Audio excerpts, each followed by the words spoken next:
8000 agents de la fonction publique du Cameroun risquent d'être retirés du fichier solde de l'État. Dans une circulaire datée du 23 octobre 2024 relative à la préparation du budget de l'État camerounais pour l'exercice 2025, le président Paul Biya a imposé cette mesure à l'encontre des fonctionnaires absents. Le chef de l'État a également ordonné l'achèvement de l'opération de comptage physique des personnels de l'État initiée en 2018.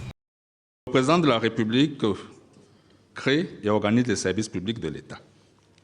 En effet, ce dernier, se fondant dans ses multiples adresses à la nation, ne cesse de mettre l'emphase sur l'amélioration des conditions de travail des agents publics, tous statuts, positions et responsabilités confondus.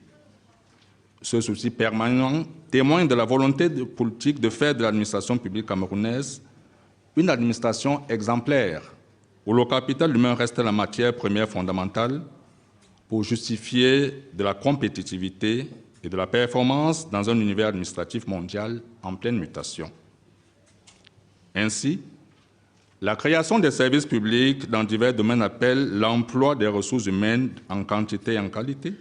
Depuis juillet 2024, le Premier ministre Joseph Diangoute a décidé de révoquer tout fonctionnaire qui serait absent de son poste pendant plus de 30 jours. Cette décision marque un renforcement des mesures contre l'absentéisme au sein de la fonction publique où, parmi 8766 cas d'absence irrégulière signalés, 7133 fonctionnaires n'ont pas été en mesure de justifier leur absence selon les informations fournies par le ministère camerounais de la fonction publique.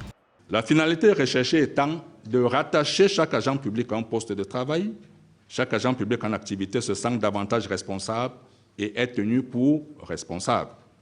Et sur le plan budgétaire, les informations sur le personnel en activité constituent un préalable à la maîtrise de la masse salariale. En 2021, l'élimination de 10 000 agents publics fictifs du registre des salaires de l'État a engendré une économie budgétaire annuelle d'environ 30 milliards de francs CFA. Au Cameroun, la mise en ordre du registre des salaires de l'État a permis de récupérer une somme de 12 milliards de francs CFA correspondant à des salaires et pensions versés sur les comptes de personnes décédées en 2020.